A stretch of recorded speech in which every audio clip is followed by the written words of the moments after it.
это Руслан Карович, всего уважения к вам, я с вами категорически не согласен. Значит, UNDP – это структура, которая официально является частью инфраструктуры по реализации кавказской политики по вовлечению беспрецедентно. Это написано на официальном сайте Агентства США по международному развитию. Я вам пишу соответствующую ссылку. Второе. Никто не аккредитовал UNDP в Абхазии. UNDP в Абхазии аккредитацию не имеет. Они работают в соответствии с проектами, которые либо получают сертификацию, либо не получают сертификацию. Но за последнее время мы выявили абсолютный пробел в тех анкетах, которые они нам присылают, и в реальной деятельности, которую они проводят, существует огромная пропасть.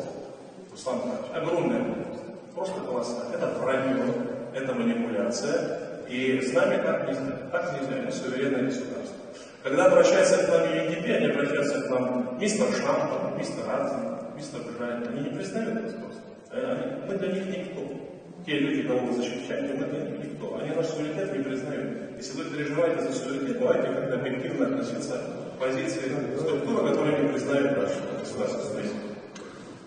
И по поводу именно термина. Вот, я вам могу сказать, что в тех странах, где принималось законодательство именно с этим термином, там не происходит революция.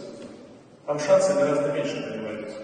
Там вся часть финансирована на 80%. Если мы примем этот закон, у нас финансирование находится на 70-80%. Именно с этим термином. Вот в этом и функция этого закона, она заключается в превентивном характере.